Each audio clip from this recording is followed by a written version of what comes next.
같이 오늘 말씀 보겠습니다. 시편 1편 1절로 3절까지 말씀 보겠습니다. 시편 1편 1절로 3절입니다.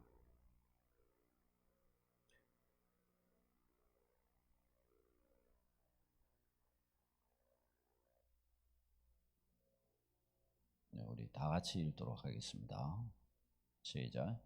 복 있는 사람은 악인들의 꾀를 따르지 아니하며 죄인들의 길에 서지 아니하며 오만한 자들의 자리에 앉지 아니하고 오직 여호와의 율법을 즐거워하여 그의 율법을 주야로 묵상하는 자로다.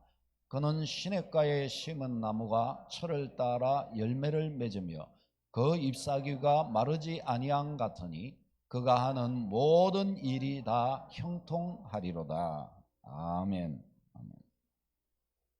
예, 오늘은 행복 시리즈 세 번째로 말씀을 전하겠습니다.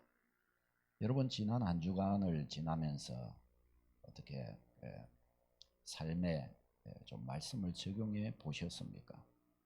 지난 한 주 동안이 여러분 행복하셨습니까?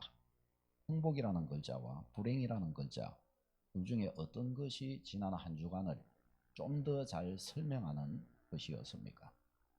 말하기는 우리 성도님들 항상 행복을 지킬 줄 알고 이 행복을 빼앗기지 않는, 아니 행복을 끌어당기는 축복이 있기를 바랍니다. 옆에 분에게 해주십시다. 저는 당신이 행복하기를 원하고 그것을 위해 기도하겠습니다. 이야기해 주세요. 아멘, 아멘. 우리 성도님들이 행복하게 되는 것이 제 소원입니다. 그래서 올해는 행복한 성도입니다. 행복하시기를 축원합니다. 행복해야 됩니다. 하나님은 우리가 참으로 행복하기를 원하십니다. 그래서 최초의 인간에게 에덴 동산을 만드시고 그 에덴 동산을 저들에게 허락해 주셨습니다. 그렇죠? 에덴 동산을 주셨습니다. 하나님은 우리에게 행복에 필요한 모든 것을 주셨습니다. 목사님, 그게 정말입니까? 성경이 그것을 우리에게 가르쳐 줍니다. 베드로후서 1장 3절 읽겠습니다. 시작. 그의 신기한 능력으로 생명과 경건에 속한 모든 것을 우리에게 주셨으니. 아멘. 저기에서 신기한 능력으로, 저 신기한은 신적인 신성의 의미입니다. 신적인 능력으로 생명에 속한 것, 우리를 살아있게 만드는, 생명력 있게 만드는, 생명력이 있으니까 어떻게 해요? 잘 되고 행복할 수 있는 거고, 소원을 만족하게 될 수 있는 거고, 그가 행하는 일을 성취할 수가 있게 되는 것이죠. 생명에 속한 것, 또한 경건함에 깨끗하고 좋은 것, 거기에 속한 모든 것 몇 개를 주신 것이 아니라 모든 것을 주셨다, 우리에게 그렇게 가르쳐 줍니다. 하나님은 또한 우리에게 십계명을 주셨습니다. 지난주에 십계명을 보았죠. 십계명은 뭘 위해 주셨어요? 우리의 행복을 위해. 십계명에는 우리가 어떻게 살아야 할지가 나와 있습니다. 이 말씀을, 십계명을 붙들고 그 말씀을 우리에게 체질화시켜 갈 때 하나님은 놀라운 약속을 우리에게 주셨어요. 신명기 28장 읽겠습니다. 시작. 네가 내 하나님 여호와의 말씀을 청종하면 이 모든 복이 네게 임하며 네게 이르리니 성읍에서도 복을 받고 들에서도 복을 받을 것이며 내 몸의 자녀와 내 토지의 소상과 내 짐승의 새끼와 소와 양의 새끼가 복을 받을 것이며 네 광주리와 떡반죽 그릇이 복을 받을 것이며 네가 들어와도 복을 받고 나가도 복을 받을 것이니라. 아멘. 여러분, 이 말씀에 의하면 하나님이 주시는 복이라는 것은 누구에게 달렸어요? 이 말씀을 가만히 상고해 보면 사실은 나의 선택사항이란 걸 알 수가 있습니다. 그래서 신명기서 30장을 보면 하나님께서 그러셔요. 내가 복과 저주와 이 복과 저주를 네 앞에, 생명과 사망과 복과 저주를 네 앞에 놓았은즉 너는 살기 위하여 생명을 택하라 그러셨습니다. 하나님이 택해 주시리라가 아니라 네가 택하라라고 그렇게 말씀하셨습니다. 우리 앞에 생명과 사망과 복과 저주가 앞에 있음을 우리는 인식해야 합니다. 생명을 끌어당기는 축복이 있기를 바랍니다. 복을 끌어당기는 여러분 되시기를 바랍니다. 그것이 뭐냐? 여호와의 말씀을 청종하면이라고 그랬어요. 다시 말해서 십계명, 주님이 우리에게 주신 율례의 핵심 정신 10가지로 요약한 이 십계명, 이 십계명을 삶에 자꾸 체질화시키는 은혜가 있기를 바랍니다. 왜 우리가 더 기도해야 되며 왜 우리가 하나님의 말씀을 더욱 묵상하며 자꾸 경건에 이르기를 연습해야 합니까? 바로 십계명은 그런 속에 있기 때문입니다. 그게 바로 십계명의 정신하고 똑같기 때문입니다. 십계명의 정신을 붙들어야 됩니다. 우리가 다른 행복하기 위해 그 어떤 노력과 복된 자가 되기 위해 노력하는 애써는 얻기 위해 애써는 그 모든 것보다도 뭐예요? 십계명을 우리의 삶에 체질화시키는 이것이 더 복되다는 사실을 잊지 마시기를 축복합니다. 이것이 하나님의 계획이요, 이것이 하나님의 지혜입니다. 하나님이 인생을 이끌어 가시는 방법입니다. 하나님의 방법으로 복을 받는 여러분 되시기를 바랍니다. 이것을 우리에게 주신 거예요, 사랑하는 여러분. 그러니 우리가 이 하나님의 말씀의 체질화, 십계명의 체질화, 그래서 성경적 가치관을 우리의 삶에 세워가고 하나님이 기뻐하시는 그런 삶의 방식을 우리의 삶에 쫙 이렇게 우리가 펼쳐갈 때 우리도 모르는 사이에 어때요? 그것이 우리의 삶을 세워주게 됩니다. 나도 모르는 사이에 그냥 있는데 내가 행복해져 있는 것을 알게 됩니다. 성경 가르쳐줘요. 뭐라고 말씀하시냐? 마태복음 7장 시작. 그러므로 누구든지 나의 이 말을 듣고 행하는 자는 그 집을 반석 위에 지은 지혜로운 사람 같으리니 비가 내리고 창수가 나고 바람이 불어 그 집에 부딪히되 넘어지지 아니하나니 무너지지 아니하나니.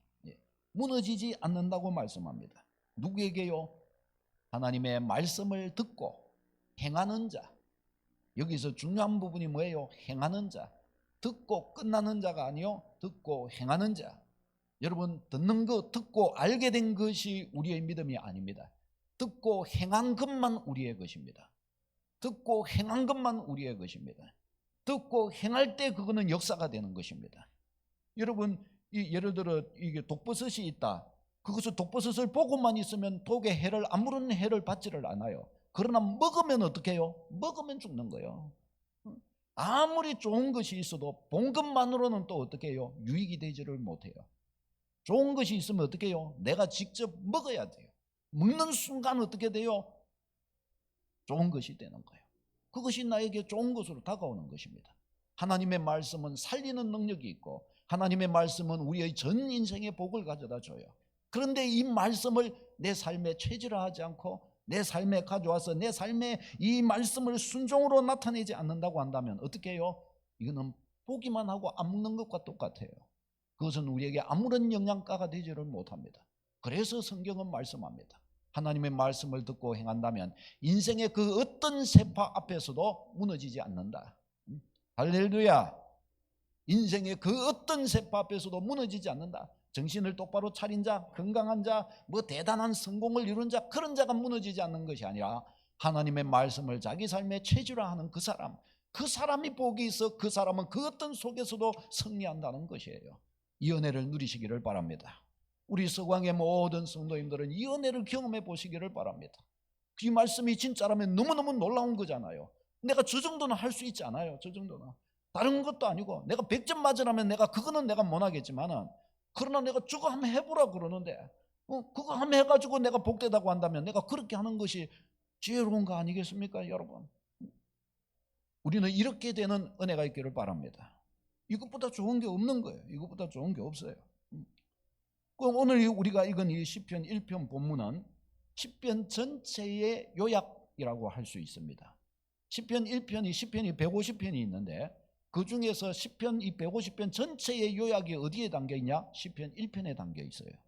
시편 1편은 우리에게 딱 한 가지의 주제를 가지고서 우리에게 명확하게 가르쳐 줍니다. 뭘 가르쳐 주냐? 누가 과연 복이 있는 사람인가를 가르쳐 줘요.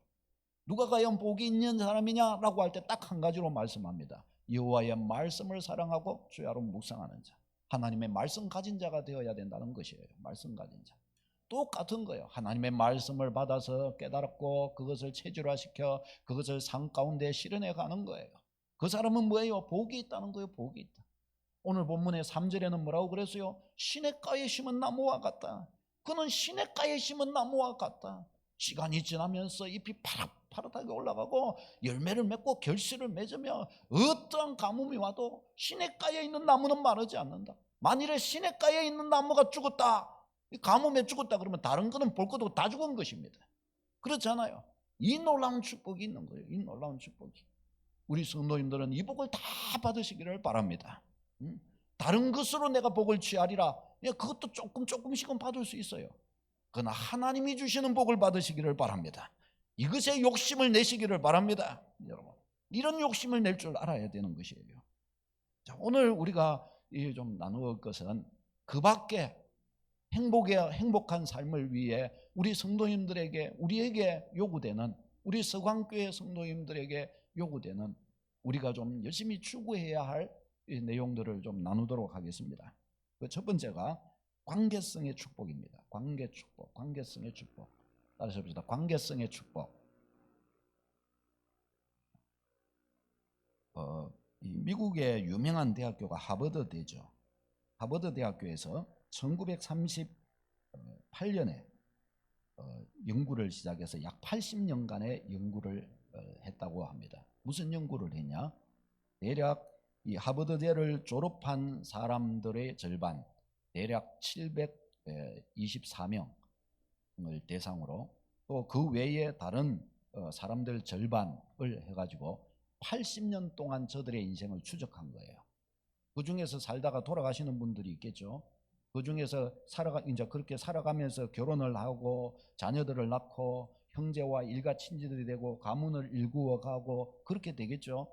그 긴 시간들을 다 추적을 한 거예요. 그렇게 추적을 하면서 그분들의 질병, 이웃관계, 가족관계, 그분의 뇌 사진, 건강검진, 인터뷰, 모든 설문조사 이런 걸 할 수 있는 것을 다 종합해가지고 아주 방대한 자료를 만들었습니다. 하버드 대학교에서 이렇게 방대하고 긴 시간 동안 연구한 사례가 없었다고 합니다. 그런데 이렇게 연구를 왜 했느냐? 이 연구의 주요 목적이 바로 행복하고 만족스러운 삶을 사는데 가장 큰 영향을 미치는 게 무엇인가, 그걸 찾고자 했다는 겁니다. 여기에서 발견한 딱 한 가지를 여기에서 추출해 냅니다. 그게 뭔가 하면은 80년간 약 724명의 사람들의 삶과 죽음, 가족관계, 이웃관계, 그 모든 방대한 자료를 통해 얻게 된 것이 바로 따뜻하고 친밀한 관계성이더라는 거예요. 관계성. 이것이 그에게 가장 행복하고 가장 보람찬 그런 삶을 만들어 주었다라는 것입니다. 그런데 여기에서 중요한 것은 그냥 관계성이 아니라 그냥 뭐 아는 사람이 많다거나 그냥 주변에 사람들이 많이 있다, 그런 의미가 아니고 깊은 관계성, 따뜻한 관계성이라고 표현을 했습니다. 그러니까 그 따뜻한 관계성이 중요하다는 것입니다. 뭐예요? 그의 만수무강 행복한 삶에 따뜻한 관계성이 중요하다는 거예요. 인간은 사회적 동물이라 그러잖아요. 혼자는 못 사는 거예요. 혼자는. 그래서 하나님께서도 아담이 혼자 있는 것이 외로워 보이니까 어떻게 해요? 아담 데려와서 너는 가정을 이루어 살아라. 하나님이 그렇게 하신 거예요. 그러니까 이 관계성이라는 게 인간의 세상에는 너무너무 중요하다는 것입니다. 우리가 살아가는 이 생애 동안 내가 아무리 믿음이 좋다 그래도 관계성을 다 깨뜨려 놔버리면 그 믿음 좋은 것도 아니고 그 믿음이 그를 행복하게 해주지 못합니다. 이거는 인간의 특징이에요. 관계성이 인간을 행복하게 해준다는 거예요. 관계성. 우리 옆에 분을 한번 이렇게 봐주세요. 인간성이 좀 좋아 보이는가, 관계성이 좀 좋게 보일란가, 안 좋게 보일란가. 사실은 여기에서 우리의 행복감이라고 그래야 이게 결판 나는 겁니다. 사실은. 다른 내가 많이 가졌다, 적게 가졌다, 똑똑하다, 뭐 잘생겼다, 못생겼다, 이게 결판 내는 게 아니고, 좀 우습게 말이지만은 그런 말 하대요. 왜 강연 잘하시는 분 있잖아요. 왜 경국지색이라는 말이 있잖아요. 경국지색. 경국지색이 뭐죠? 예쁜 여자를 보고 하는 거죠. 나라를 흥망성쇠를 움직일 수 있을 만큼 뛰어난 외모를 가진 여성이라 그러죠. 이런 여성은 행복할까요? 불행할까요? 불행하겠죠. 그렇죠? 살기 참 힘들 거예요. 그러면 못생긴 여자는 그러면 행복할까요? 그분이 그러더라고요. 더 불행하게 삽니다. 웃는 자가 복이 있을지어다. 좀 반대의 말을 할 줄 알았는데 더 힘들게 산다고 밝혀졌다고 합니다. 좀 우스개 말인데 여러분 관계성이라는 게 그래 중요하다. 그렇게 우리 믿음의 백성들은 좋은 관계성을 만들어가는 거 이게 뭐예요? 삶의 지혜인 거예요. 삶의 지혜. 우리 그리스도인은 이 삶의 지혜에 간과해버리면 안 될 줄로 믿습니다. 하나님이 계시기 때문에 나는 무조건 하나님만 바라보지 뭐 사람하고 이런 거죠. 나는 그런 거에 신경 안 쓴다. 그러다가 불행한 거예요. 그러다가. 그건 지혜롭지 못한 방법인 거예요. 우리의 관계성은 두 가지가 있는 거예요. 두 가지가. 하나는 하나님과의 관계성이고 다른 하나는 사람과 이웃과의 관계성입니다. 이웃과의 관계성. 우리는 이 두 가지의 관계성이 중요한 거예요. 여기에서 하나라도 빠지면 큰일 나는 것이에요. 먼저 하나님과의 관계성입니다. 하나님과의 관계성. 여러분, 이 하나님과의 관계성, 이것은 우리의 본질에 해당하는 것입니다. 하나님을 알되 하나님을 피상적으로 안다거나 하나님을 종교심을 가지고서 그냥 종교적으로만 하나님을 신앙하고 이래 가지고서는 그런 하나님과의 관계성은 아무런 능력이 없습니다. 예를 들어 사람도 어떻게 해요? 그 사람과 인격적인 교감이나 교제를 가지지 않고 내 마음을 그에게 주고 그가 마음을 내가 받고 이렇게 해서 서로 마음이 주고받아지는 관계 속으로 나아가는 관계가 아니면 어떻게 해요? 그냥 아는 사람일 뿐입니다. 그런 알미 내 영혼을 평안하고 만족스럽게 해줄까요? 못 해줄까요? 여러분, 진정한 사귐 안 해보셨어요? 사귀어보면 아는 거예요, 사람이. 그죠?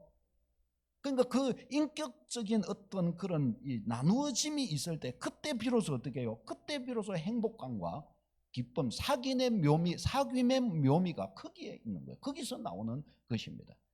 그러니까 우리가 사귐의 기쁨을 얻지 못했다. 그러면 더 들어가야 돼요. 나를 더 내려놔야 돼요. 나의 진짜 본심을 더 보여주고 그것을 나눌 줄 알고 그것을 받을 줄 알고 그렇게 할 줄 알아야 됩니다. 그렇게 하지 않으면 어떻게 해요? 아무리 주변에 사람이 많고 그래도 다시 거기에서 막 웃고 즐기다가 막 혼자 딱 가 있으면 그 순간부터 고립되는 거예요. 다시 그 순간부터 괴로움이 팍 찾아오는 거예요. 그게 불행한 것이에요. 군중 속의 고독이라고 말하죠. 사랑하는 여러분, 우리가 하나님을 알되 어떻게 하나님을 알도록 해야 되냐? 인격적으로 만나고 알도록 해야 됩니다. 하나님과 상호작용이 되는 방식으로 알도록 해야 돼요. 오늘 우리가 하나님께 예배합니다. 인격적인 예배가 그러면 어떠하겠어요? 하나님을 생각하는 예배예요. 내가 믿는 하나님 그분이 전능하시지 않는가? 그분은 나를 너무 사랑하시고 창세전에 택정하신 분이시지 않은가? 하나님이 택정하셔서 나를 부르셔서 내가 하나님 앞에 응답하여 나온 것이지 않는가? 성경에 보면 아무나 하나님 앞에 못 나온다 그랬어요. 하나님이 부르시고 거기에 응답한 자만 나올 수 있다고 그랬어요. 그러니 이 자리가 복된 자리인 줄로 믿습니다. 하나님은 뭐라 그러셨냐? 하나님 앞에 나오는 자는 그분은 반드시 하나님을 기대하고 나오는 자에게 상 주시는 분이심을 믿고 오라고 그러셨습니다. 뭐냐? 이런 것들을 염두에 두고 그 생각을 하고 그런 기대감을 가지고 하나님 그분 앞으로 나오는 것, 이게 뭐예요? 이건 벌써 인격적인 교감이 있는 거예요. 그러나 이런 것 생각 아무것도 없이 신이시여 내가 왔습니다. 신이시여 한 시간 동안 나의 예배를 받으시옵소서. 아멘 하고 인사하고 신이시여 빠이빠이 예배했으니까 이제 내게 복을 주십시오 하고 돌아간다고 해보십시다. 여기에는 뭐가 없어요? 그 신의 마음, 그 신의 뜻, 나의 그 신을 향한 마음과 순전함, 나의 사랑, 이런 것들은 아무것도 관계가 없어요. 그건 뭐예요? 그게 바로 종교심인 거예요. 그게 바로 피상적으로 하나님을 보는 것입니다. 거기에는 능력이 없다는 것이에요. 우리가 하나님을 기도하는 것도 마찬가지입니다. 내가 나의 살아계신 나의 하나님께 기도한 적, 그분이 내게 어떻게 하실 거예요? 말씀하실 것이다. 나는 그 소리에 귀를 기울이겠다. 이와 같은 작용이 이루어지는 거예요. 지금 같이 예배를 드리면서 우리 마음 속에서는 이런 작용이 일어나야 합니다. 여러분의 하나님이신 줄로 믿습니다. 그분에게 이런 작용이 일어나는 거예요. 그럴 때 어떻게 하는 거예요? 재미가 나는 거예요. 재미가. 기도할 때에도 어떻게 하는 거예요? 그냥 떼고 그냥 막 기도만 하면 아이고 목이야, 아이고 배야, 아이고 땀만 나고 어렵네. 그래요. 그런데 기도하면서 하나님과 내적인 교감이 일어나면 어떻게 해요? 기대가 되는 거예요. 내가 하나님께 이야기 드릴 때 하나님이 뭐라고 하실까 기대가 되는 거예요. 우리 중보기도학교에서 배우고 있잖아요. 지금 중보기도학교 축복된 줄로 믿습니다. 그 중보기도학교에서 하고 있잖아요. 아버지 하고 나갈 때 아버지의 덮으심이 있는 거예요. 아버지. 저는 이번에 중보기도학교를 통해서 중요한 것 중에 한 가지 생각한 게 하나님께 질문을 많이 해야 된다고. 그래야 질문을 많이 해야 답이 올 거 아니냐고. 그렇게 생각하니까 저는 질문보다는 질문 와야 답 안 줘도 되는 말을 내가 더 많이 했던 것 같아요. 이제는 하나님이 대답을 해 주셔야 되는 것을 많이 해야 되겠어요. 할렐루야. 하나님이 답을 주실 것들을 많이 해야 되는 거예요. 이게 뭐예요? 상호작용인 거예요. 상호작용을 하니까 어떻게 해요? 재미가 나는 거예요. 재미가 있는 것이에요.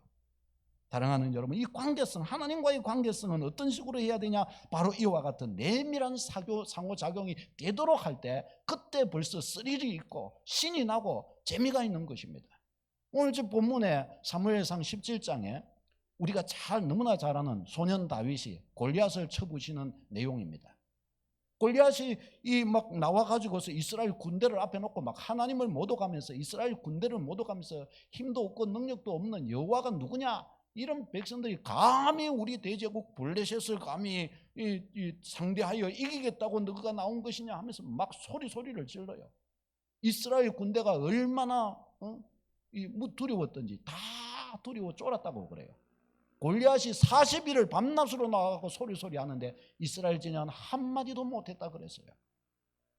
그런데 그 속에서 소년 다윗이 왕이여 내가 저놈 가가지고 내가 잡아 죽이겠습니다 이러고 소년 다윗이 나온 거예요. 그 왕이 불러가지고 네가 그래도 되겠냐? 너는 어리고 저 사람은 완전 대장군인데 상대가 안 될 건데. 그러니까 다윗이 한 말이 있는 거예요. 사무엘상 17장 34절 이하 같이 읽겠습니다. 시작. 다윗이 사울에게 말하되 주의 종이 아버지의 양을 지킬 때에 사자나 곰이 와서 양떼에서 새끼를 물어가면 내가 따라가서 그것을 치고 그 입에서 새끼를 건져내었고 그것이 일어나 나를 해하고자 하면 내가 그 수염을 잡고 그것을 쳐 죽였나이다. 주의 종이 사자와 곰도 쳤은즉 살아계시는 하나님의 군대를 모욕한 이 할례받지 않는 블레셋 사람이리까 그가 그 짐승의 하나와 같이 되리이다. 아멘. 왕이 네가 그렇게 안 되겠는데 네가 저거 갖고 싸우고 되겠냐? 너 근데 왜 갈라 그러는데 그때 다윗 소년이 한 말이 저 말인 거예요. 주의 종이 사자와 곰도 쳤으니 왕이시여 제가 아버지의 양떼를 칠 때 사자나 곰이 와서 아버지의 양떼를 물어가려고 하면 내가 그것들도 그냥 안 놔두고 다 잡아 주겠는데 감히 사시는 하나님의 군대를 모독하는 저런 내 목숨이 붙어있는 난 저건 내가 그냥 못 놔둡니다. 다윗이 그렇게 말했다는 거예요. 다윗이. 여러분 여기에서 우리는 뭘 알 수 있어요? 다윗에게 있어서 하나님은 그냥 소위 종교심의 대상 정도가 아니었다는 것입니다. 다윗에게 있어서 하나님은 그의 아버지요, 참으로 그의 아버지와 같고 참으로 그의 인생에 진짜 너무나 소중한 분. 다윗 앞에서는 감히 하나님 욕 못한다는 겁니다. 왜? 다윗이 가만 안 있는 거예요. 저희가 이슬람 선교 갔을 때 우즈베 갔을 때 거기에 선교사님이 이 전도하러 갈 때 한 가지 주의해야 될 게 있다고. 사람들을 만나고 가정을 방문할 때도 주의해야 되겠다고. 절대로 코란을 욕한다거나 마호멧을 욕하는 일은 절대로 하면 안 된다. 거기에 대해서는 절대로 말하면 안 된다. 예수님이 선지자, 예수님이 구원자 그런 말은 해도 되는데 코란을 욕한다거나 마호멧을 욕하면 절대 안 된다는 거예요. 왜? 잡아 죽일 듯이 덤벼든다는 거예요. 그럼 죽을 수도 있다는 거예요. 그게 뭐 잘못된 믿음이고 안 좋은 그거지만은 어떻게 해요? 맹목적인 부분도 있고 이렇지만은 중요한 한 가지는 자기들의 이 신을 그만큼 이 소중히 여기며 거기에 대한 자기의 뭔가를 걸고 있다는 것이에요. 다윗이 이와 같이 그가 그렇게 큰 소리치고 이스라엘 전 군대는 다 조용한데 왜 그것도 군대도 못 간 그 소년 다윗이 왜 저리 나와갖고 저런 말을 하는 걸까요? 바로 그 소년 다윗에게는 하나님은 특별한 분이시기 때문입니다. 여러분 사람이 예를 들어 제 아버지가 있는데 제 있는 데서 앞에서 대놓고 저희 아버지 막 사진을 푹푹 찍고 던지면서 이 인간 하면서 막 욕을 했다고 해보십시다. 제가 가만히 있겠습니까 여러분? 가만히 있을 것 같이 보이십니까? 제가 가만히 안 있죠. 아무리 저희 아버지가 소위 말해서 못된 분이라고 해도 너 그럴 수 있어. 내가 그래도 있는 데서 우리 아버지인 거 너 알잖아. 그런데도 너 그러고 있어. 이런 우리 아버지가 못됐다면 너는 더 못된 놈이다. 이러면서 상식도 없는 막 이러면서 제가 안 그러겠어요.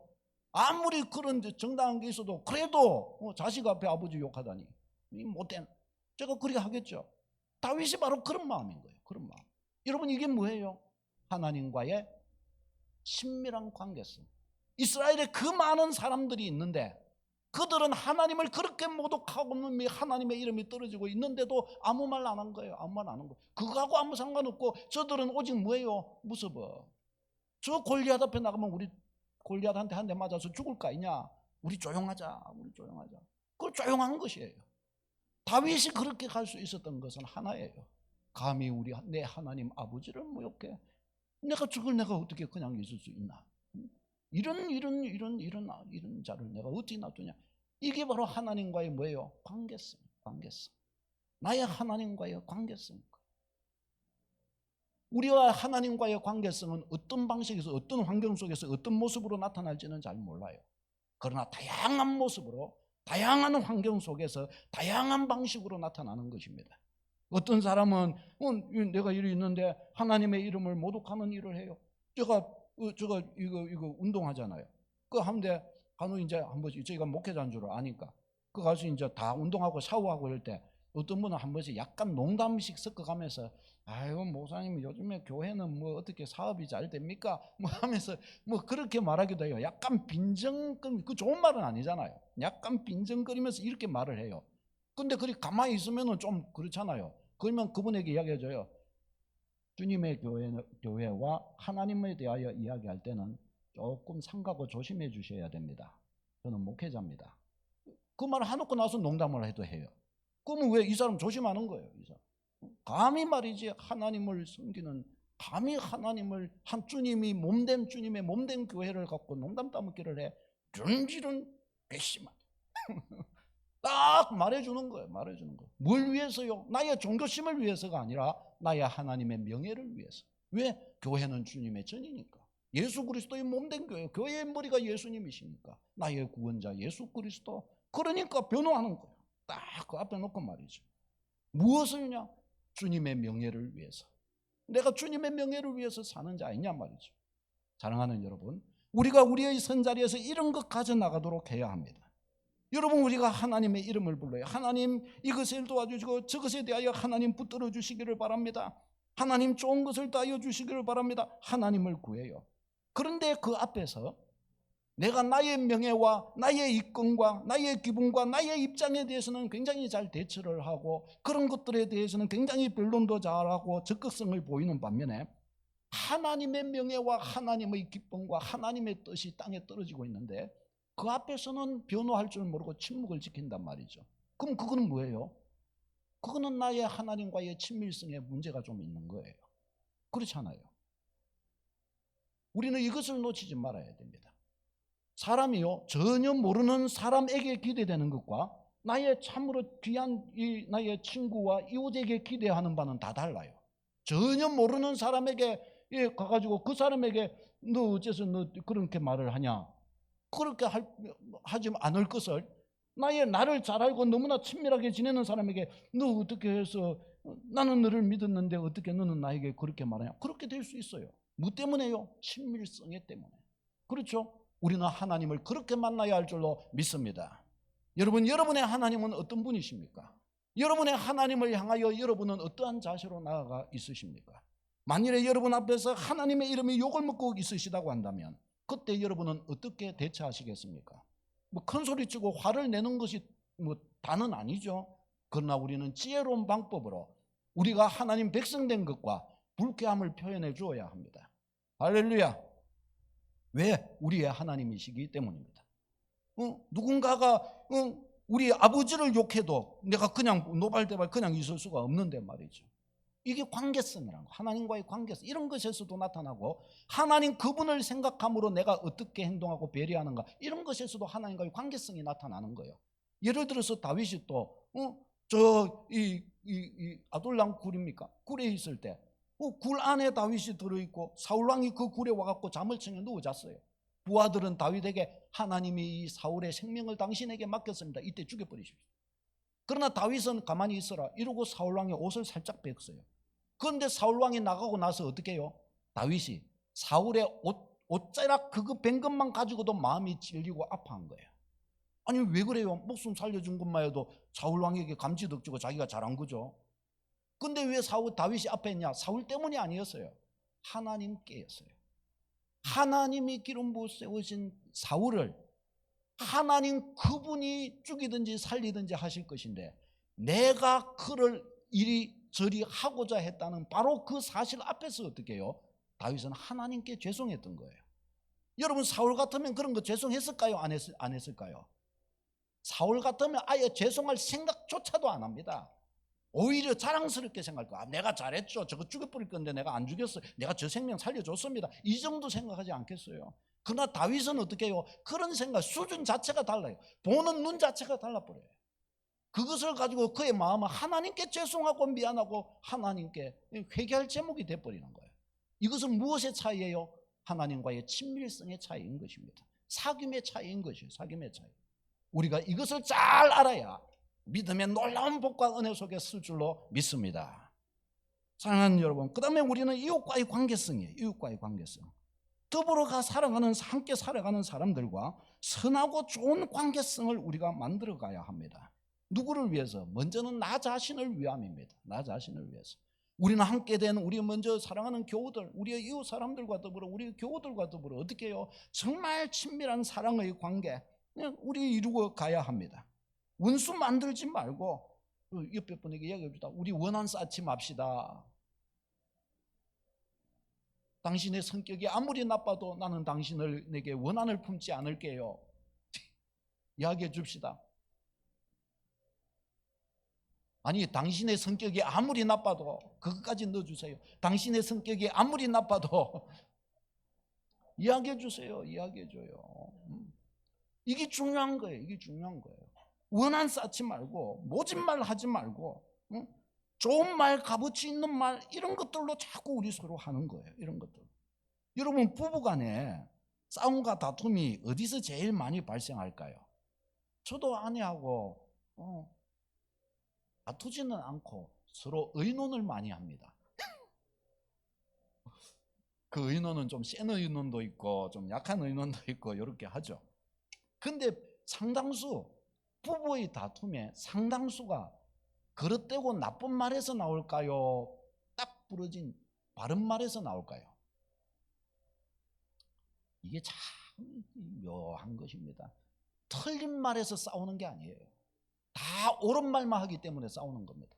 신랑도 옳은 말만 하고 각시도 옳은 말만 하고 그러니까 옳은 말이니까 자꾸 변론을 하게 나와요. 누구 하나 틀린 말 하면 바로 답 나와버립니다. 바로 화해해버립니다. 그런데 둘 다 옳으니까 어떻게 해요? 싸워버립니다.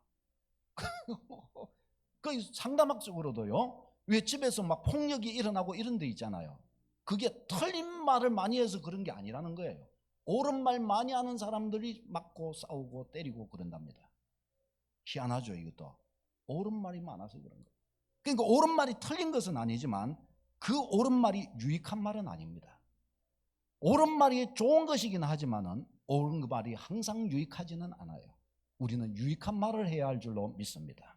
이웃과의 사이에서 사람들과의 사이에서 옳은 말보다는 유익한 말, 좋은 말, 덕스러운 말을 하고 할 줄 알아야 합니다. 여러분 말만 잘해도 그래서 인간관계의 90%는 묻고 들어가는 것이에요. 우리는 옳은 말보다 덕스러운 말, 유익한 말을 잘하는 축복이 있기를 바랍니다. 이것으로 서는 거예요. 마태복음 7장 2절 말씀 우리 같이 읽겠습니다. 시작. 너희가 비판으로 너희가 비판을 받을 것이요 너희가 헤아리는 그 헤아림으로 너희가 헤아림을 받을 것이니라. 아멘. 아멘. 우리의 그릇을 크게 만들면 만드는 만큼 그래서 복이 되는 거예요. 만드는 만큼 복이 되는 거예요. 왜 사람들이 이런 거 있잖아요. 어떤 환경이나 어떤 일들이나 보고 막 노심초사하고 누군가 쑥득쑥득 하고 있는데 아이고 저건 내 욕하고 있는 게 틀림없네. 내가 가니까 입을 다 닫아요. 아이고 이거 완전 확실하다. 증거를 잡았다. 뭐 이럴 수도 있고 막 그래요. 그것 때문에 이제 가가지고 혼자 저리 뒤로 가가지고 막 머리 싸매면서 왜 사람들은 나를 싫어할까 막 하면서 이렇게 그거예요. 근데 그게 진짜일까요? 자기가 만든 것일까요? 자기가 만들었을 가능성이 훨씬 큰 거예요. 그것은 누구의 모습을 투영한 것입니까? 그 쑥덕쑥덕 했던 그 사람들의 모습일까요? 그들이 뭔 이야기 했는가 사실은 몰라요. 이것은 사실은 누구를 투영한 거예요? 자기 자신을 투영한 것입니다. 자기의 그릇대로 그와 같이 자기의 생각과 마음은 펼쳐진 것입니다. 자기의 그릇대로 어떻게 해요? 자기 안에서 고민했던 것입니다. 우리는 이런 데서 벗어나야 할 줄로 믿습니다. 너희가 헤아리는 그 헤아림으로 헤아림을 너희가 도로 받게 될 것이다. 결국은 그렇게 되고 마는 것입니다. 자, 그 다음에 크게 두 번째가 마음가짐입니다. 우리의 마음가짐은 뭐예요? 팔복입니다. 팔복, 8가지. 이 8가지 팔복에서 보면은 마태복음 5장에 보면은 이 8가지 복의 첫 번째 복과 마지막 8번째 복의 결과가 똑같아요. 천국이 저들의 것이며 천국이 저들의 것이라 똑같아요. 이것이 이제 문학적인 표현 방법으로서 처음과 끝을 똑같이 표현해서 강조하는 표현이에요. 이게 뭔가 하면은 수미상관. 그래서 그 전체적인 의미를 강조하는 거예요. 그러니까 이 팔복의 핵심이 뭐냐? 하나님의 나라라는 거예요. 하나님의 나라, 천국. 어떻게 하나님의 나라를 소유할 수 있냐? 하나님의 나라를 어떻게 자기 안에 품고 누릴 수 있느냐를 가르치는 게 팔복이라는 거예요. 그 팔복, 하나님의 나라를 소유하는 사람의 마음이 어떠냐? 그게 8가지로 가르치는 게 저것입니다. 읽어보겠습니다. 시작. 심령이 가난한 자, 애통한 자, 온유한 자, 의에 줄이고 목마른 자, 긍휼히 여기는 자, 마음이 청결한 자, 화평케 하는 자, 의를 위하여 핍박을 받은 자. 여러분, 저런 것들이 억울하기도 할 것 같고 되게 힘들 것 같기도 하고 막 너무너무 열받을 것 같기도 하고 그렇죠. 그러나 실제로 진짜 저런 마음 안으로 들어간 사람에게는 뭐가 역사한다고요? 하나님의 나라가 그의 마음 안에는 꽉 산다는 것입니다. 하나님의 나라. 마음이 낮아지면은 내가 열받는 걸까요? 나의 명예와 나의 이름이 실추되는 걸까요? 그것이 아니라 심령이 가난해지면 뭐가 그 안에 들어와요? 하나님의 나라가 들어오는 거예요. 하나님의 나라. 그는 자유하고 그는 모든 기쁨을 누릴 수 있게 된다는 것입니다. 그 다음에 세 번째, 인격 다듬기입니다. 인격은 뭐예요? 우리가 다듬어 가야 될 인격, 성령의 9가지 열매입니다. 다 같이 읽겠습니다. 사랑, 희락, 이쪽 시작. 사랑, 희락, 화평, 오래 참음, 절제, 자비, 양성, 충성, 온유. 아멘. 이 9가지, 이 성령의 열매들, 이것을 뭐예요? 우리가 추구해야 될 것들이에요. 이 인격적인 열매예요. 우리가 이것들을 뭐예요? 모든 상황, 모든 장소, 모든 환경 속에서 이것을 우리가 추구해야 된다는 것입니다.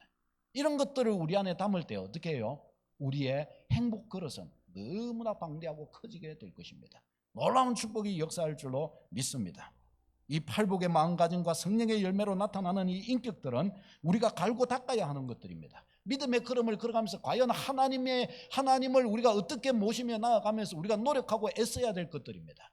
이것들 모든 환경 속에서 이것을 담아 놀라운 믿음의 그릇을 만들고 그 안에 아름다운 행복을 누리는 저와 여러분 다 되시기를 축복합니다.